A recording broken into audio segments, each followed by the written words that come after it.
Namaste to all. A question from a Muslim brother. He asked me that whether your God is in everything or not. Then I answered, yes, God is in everything. And of course, as I have explained to you many times from Yajurveda 40/8, God says, Sa Pariyagat. Sa means that Almighty God. Pariyagat means one who is omnipresent. He is present inside everything.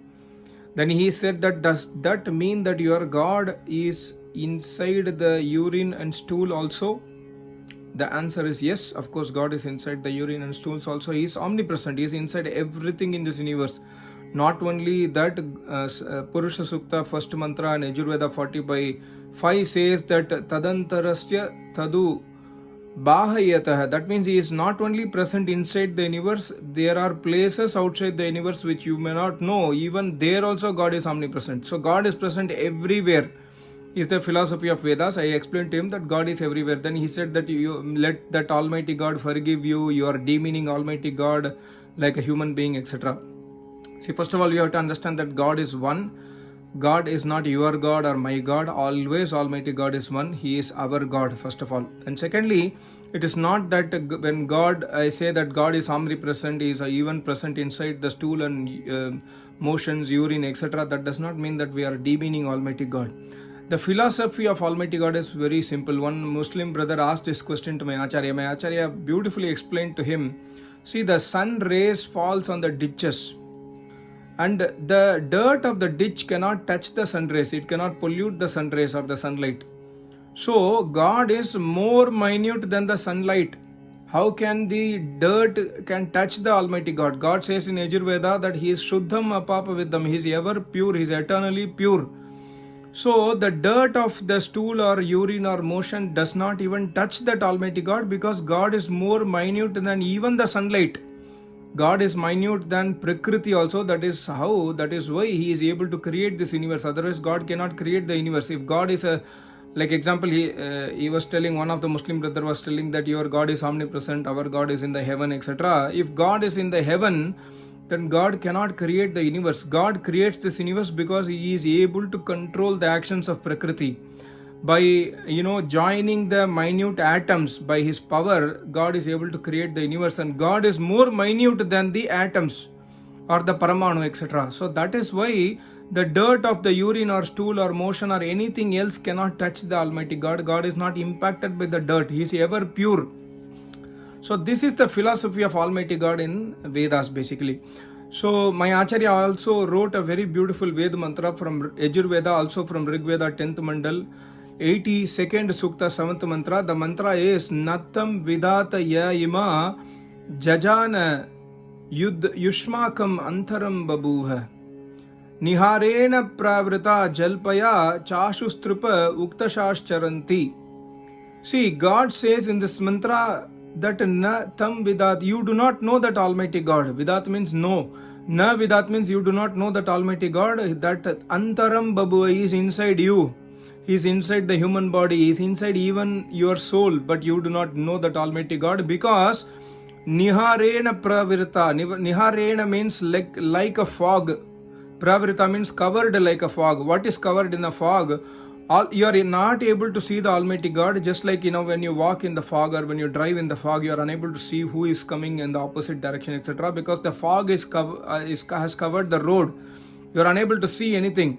Similarly, because of your own nature, that means because of you indulged in illusion, because you lack the knowledge of Vedas, because you lack tapasya, because you lack brahmacharya, because you lack the guidance of an acharya of Vedas, you are unable to see or realize that Almighty God. That's why you are unable to know that Almighty God, that He is even inside you.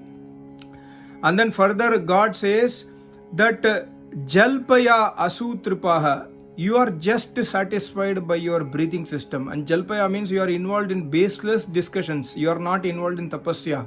You are not involved in Acharya Seva. You are not involved in doing righteous actions as per Vedas. But you are involved in baseless discussions. Like people like Zakir Naik or this brother who asks this baseless questions, and again he argues that see how you are demeaning Almighty God, etc. These are baseless discussions. Some people are involved in baseless discussions of only earning money or speaking about money from morning to evening. Some are involved in sensuality, anger, pride, ego, fighting, etc., etc. These are baseless discussions, not useful. Because of we involved in baseless discussions, God says in this mantra, Niharena Pravrita, I am covered like a fog, you are unable to realize me or see me. So, and then Uktashash Charanti, you are only involved in lip service, just talking blah blah blah blah. I will do tapasya, I will do name jap, I will serve acharya, I will learn Vedas, I will do Agnihotra, but you do not do anything. Yeah, or somebody says so many things, but he never does anything. Just paying lip service, that's it. Only speaking, but not acting. So for those people, God says, I am inside you, but you cannot know me.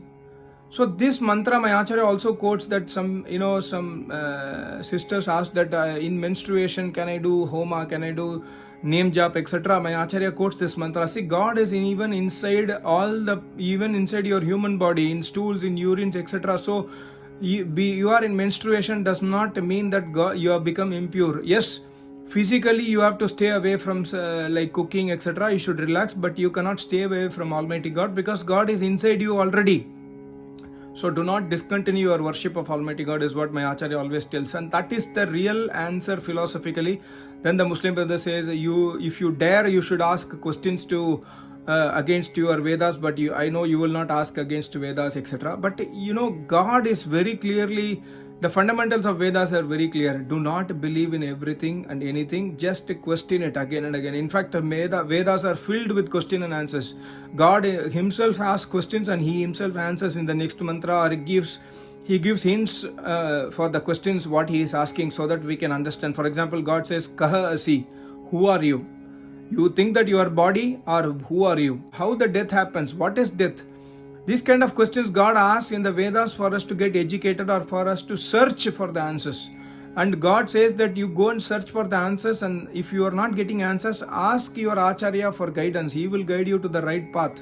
He will guide you to the Vedic path because there is no other path. So, just like that, your God, my God, we should leave all those things, and there is only one God, and that God is only there in Vedas. God says in this mantra very clearly that Asu Tripaha, just you are satisfied in breathing system, means you are eating anything, you are doing sensuality, pride, ego, anger, whatever you want, you are doing lip service, you are doing, just talking only. So God very clearly says that those people can never realize me or even understand that who is that Almighty God. So we must always go to the root, go to the Vedic path, go to an Acharya to understand who is that Almighty God. Otherwise, we will only be involved in lip service and baseless discussions and will not reach anywhere. So this has to be clearly understood. Thank you so much. Namaste. Om.